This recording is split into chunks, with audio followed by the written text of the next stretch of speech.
नमस्कार साथियों, आप सबका स्वागत है हमारे आज के सेशन में। हमारे आज के सेशन में हम जियोग्राफी यानी कि भूगोल का अध्याय 4 जिसका नाम है कृषि का भाग 1 करेंगे। बच्चों ये अध्याय हम 2 भागों के अंदर करेंगे, जिसके अंदर जो पहला भाग है, पहले भाग के अंदर हम खाद्यान्न फसलों के बारे में, कृषि की किस्मों के बारे में और जो ऋतुएं आती हैं अलग अलग, जैसे रबी की फसल होती है, यानी कि फसलों की अलग अलग जो समय होता है, यानी कि रबी की फसल, जायद की फसल, खरीफ की फसल, उन सब के बारे में बात करेंगे। और जो भाग 2 है बच्चों, भाग 2 में खाद्यान्न फसलों के अलावा जितनी फसलें होती हैं उनके बारे में बात करेंगे। तो आइए शुरू करते हैं हमारा आज का अध्याय जिसका नाम है कृषि। बच्चों भारत कृषि की दृष्टि से एक महत्वपूर्ण देश है। इसकी 2/3 जनसंख्या कृषि करती है, यानी कि बच्चों लगभग 70% जो हिस्सा है भारत की कृषि का, यानी कि भारत के जनसंख्या का, वो कृषि पर ही निर्भर करते हैं। कृषि एक प्राथमिक क्रिया है। प्राथमिक क्रिया का मतलब होता है बच्चों वो क्रिया जो द्वितीयक क्रियाओं के लिए उत्पादों का निर्माण करके दे, यानी कि वे प्रक्रिया जो हमें प्रकृति से कुछ लेकर देती हैं उसे कहते हैं प्राथमिक क्रिया, जो हमारे लिए अधिकांश खाद्य उत्पन्न करती हैं। इसके अलावा यह विभिन्न उद्योगों के लिए कच्चा माल, जैसे अगर बच्चों में बात करूं, सूती जो मिल होती है उनके लिए रेशेदार जो फसलें होती हैं वो काम आती हैं।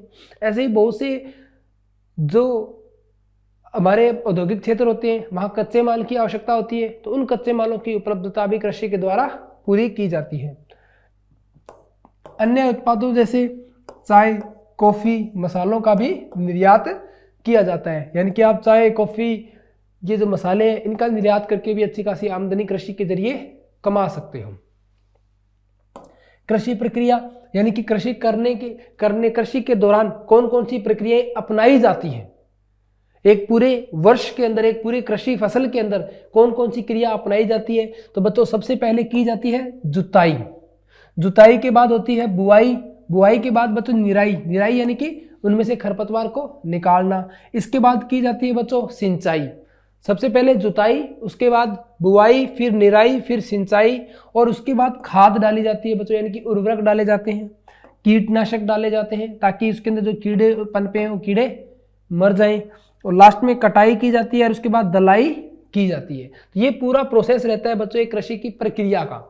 अब मैं बात करूंगा कृषि के प्रकार की, तो ये 2 प्रकार की होती है, एक होती है निर्वाह कृषि और एक होती है वाणिज्यिक कृषि। बच्चों निर्वाह कृषि को भी मैंने 2 भागों में बांट रखा है, एक है प्रारंभिक कृषि और एक है गहन कृषि।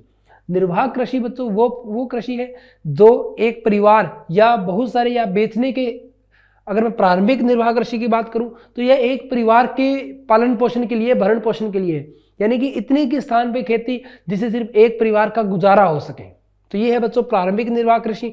और गहन कृषि के अंदर इस प्रकार की कृषि या उन बीजों के द्वारा कृषि जो ज्यादा उत्पादन करते हैं, यानी कि बाजार में बेचने के लिए जो कृषि की जाती है।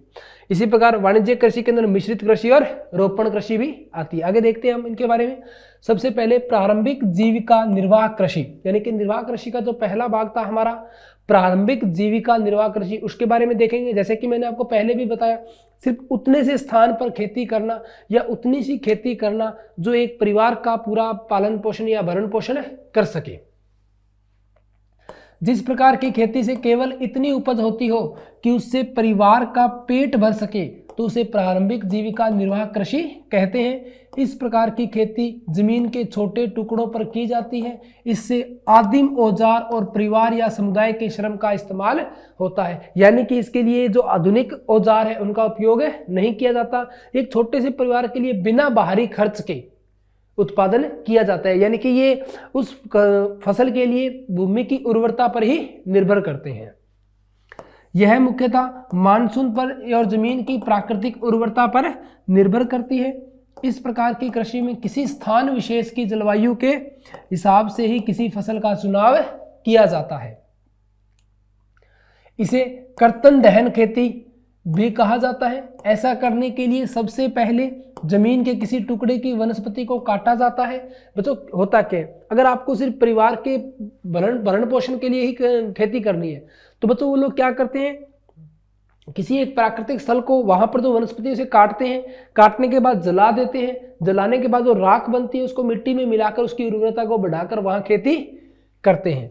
यानी कि फिर उसे जला दिया जाता है, वनस्पति के जलाने से राख बनती है और उसे मिट्टी में मिला दिया जाता है, उसके बाद फसल उगाई जाती है। और इसीलिए इसे बच्चों कृतन दहन खेती भी कहा जाता है। यानी कि पहले काटा वनस्पति को और बाद में उसका दहन किया और फिर उस पर खेती की, इसीलिए इसका नाम पड़ा कृतन दहन खेती। किसी जमीन के टुकड़े पर 2-4 बार खेती करने के बाद उसे परती छोड़ दिया जाता है। परती छोड़ने का मतलब होता है बच्चों, अब उसके ऊपर फसल का उत्पादन नहीं किया जाता, उसको खाली छोड़ दिया जाता है और लंबे समय तक खाली रहने पर धीरे धीरे वह प्राकृतिक रूप से अपनी उर्वरता को वापस प्राप्त करती है। उसके बाद एक नई जमीन को खेती के लिए तैयार किया जाता है। इस बीच पहले वाली जमीन को इतना समय मिल जाता है कि प्राकृतिक तरीके से उसकी खोई हुई उर्वरता वापस आ जाती है। झूम कृतन दहन प्रणाली बच्चों ये इसी का एक प्रकार है, यानी कि प्राथमिक जो निर्वाह खेती है उसी का एक प्रकार है बच्चों झूम। झूम का मतलब यही होता है बच्चों घूम घूम कर खेती करना। जैसे कि एक स्थान की वनस्पति को काटा, उसको जलाया, वहां खेती की, जैसे ही यहाँ एक फसल प्राप्त होगी उसके बाद अगले स्थान पर गए, ऐसे ही घूम घूम कर जो खेती की जाती है उसे झूम खेती कहा जाता है। और इस कृषि को मैक्सिको और मध्य अमेरिका में मिल्पा यानी कि अलग अलग नाम से भी जाना जाता है। मैक्सिको और मध्य अमेरिका में से मिल्पा, वेनेजुएला में कोनुको, ब्राजील में रोका, मध्य अफ्रीका में मसोले, इंडोनेशिया में लदांग और वियतनाम में रे के नाम से जाना जाता है। ये बच्चों झूम कृषि के या कृंतक कृषि के या प्राथमिक निर्वाह कृषि के ही अलग अलग नाम है। या मैं ऐसे बोलूं कि बच्चों ये स्थानीय नाम है, यानी कि ये स्थान की प्रवृत्ति पर निर्भर करते हैं कि वहां के लोग इस कृषि को झूम कृषि को या कृंतक कृषि को या कृंतक दहन कृषि को क्या नाम देते हैं। भारत में भी यह प्रारंभिक किस्म की खेती अनेक नामों से जानी जाती है। यानी कि जो प्रारंभिक निर्वाह खेती है भारत में भी ये अलग अलग स्थानों पर अलग अलग नामों से जानी जाती है। जैसे कि मध्य प्रदेश में बेबर या दहिया कहा जाता है इनको, यानी कि झूम खेती को या प्राथमिक निर्वाह खेती को मध्य प्रदेश में किस नाम से जानते हैं, बेबर या दहिया। आंध्र प्रदेश में पोडू अथवा पेंडा, आंध्र प्रदेश में क्या नाम हो गया इनका बच्चों, पोडू अथवा पेंडा। ओडिशा में पामडाबी, ओडिशा में पामाडाबी या कोमान या बरिंगा और पश्चिम घाट में कुमारी।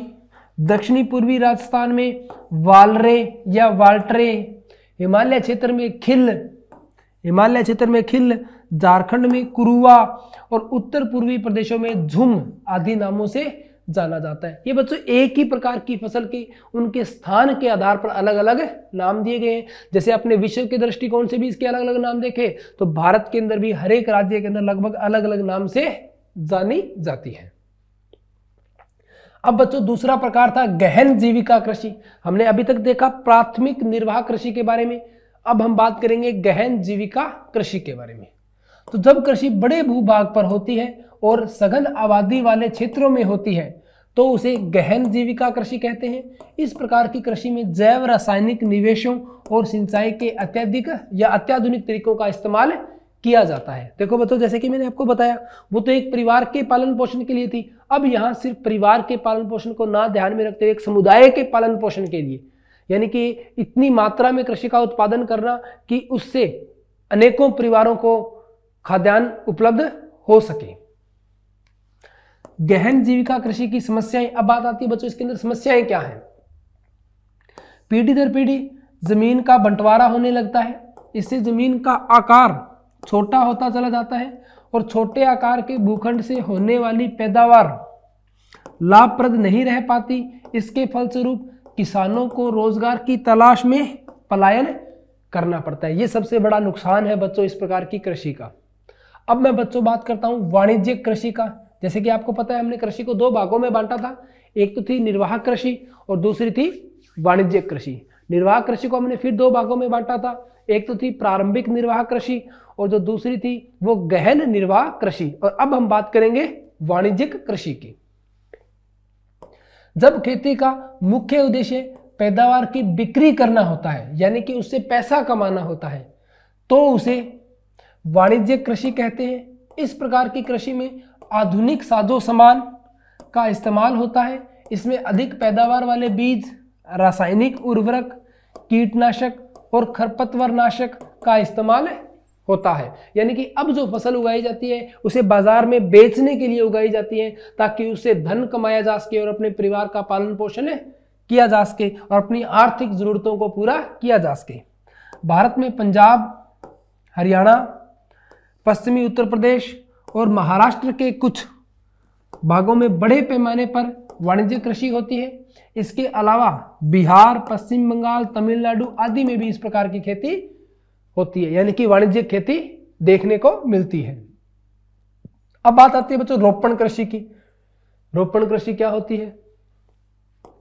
जब किसी एक फसल को एक बड़े क्षेत्र में उपजाया जाता है तो उसे रोपण कृषि कहते हैं। इस प्रकार की कृषि में बड़ी पूंजी और बहुत सारे कामगारों की जरूरत पड़ती है। रोपण कृषि से मिलने वाला उत्पाद अक्सर उद्योगों में इस्तेमाल होता है, यानी कि वो कृषि जिससे जो उत्पाद मिलते हैं वो औद्योगिक रूप से काम आए, उस प्रकार की कृषि को क्या कहेंगे? रोपण कृषि। चाय, कॉफी, रबड़, गन्ना, केला आदि रोपण कृषि के मुख्य फसल है, यानी कि ये रोपण कृषि के मुख्य उदाहरण है। चाय का उत्पादन मुख्य रूप से असम और उत्तरी बंगाल के चाय बागानों में होता है।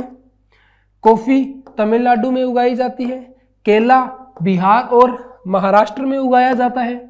रोपण कृषि की सफलता के लिए यातायात और संचार के विकसित माध्यम और अच्छे बाजार की आवश्यकता होती है, क्योंकि बच्चों देखो हमारे यहाँ से चाय और कॉफी का निर्यात बाहर के देशों में भी किया जाता है।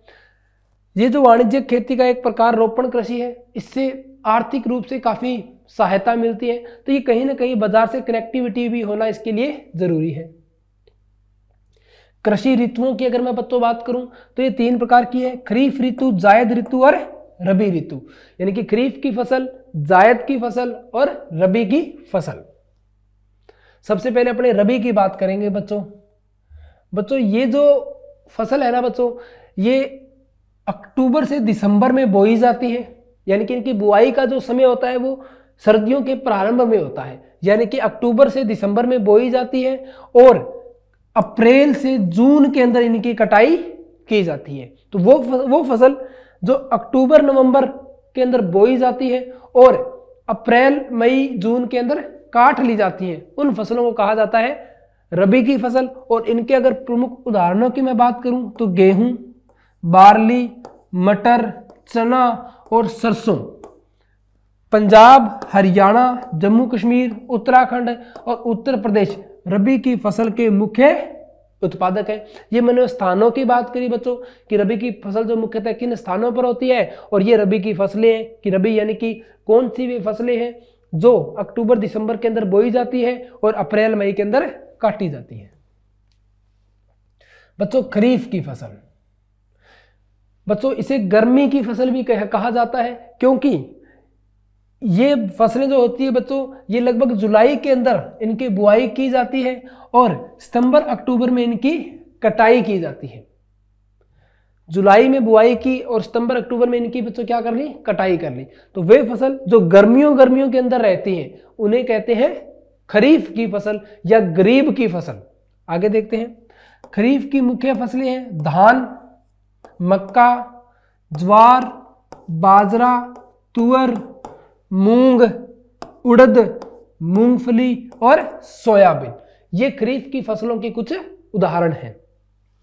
धान के मुख्य उत्पादक हैं असम। अब बच्चों जैसे कि अपनों ने रबी की फसल के मुख्य उत्पादक राज्यों के बारे में जाना, ऐसे ही अगर मैं बात करूं खरीफ की फसलों के मुख्य उत्पादक तो वे हैं असम, पश्चिम बंगाल, उड़ीसा के तटवर्ती इलाके, आंध्र प्रदेश, तमिलनाडु, केरल, महाराष्ट्र, उत्तर प्रदेश और बिहार, असम, पश्चिम बंगाल, उड़ीसा में एक साल में धान की 3 फसलें उगाई जाती हैं, जिन्हें औंस, अमन और बोरो कहते हैं। ये अलग अलग राज्य थे बच्चों जहां पर धान की फसल या खरीफ की फसल की बुआई की जाती है।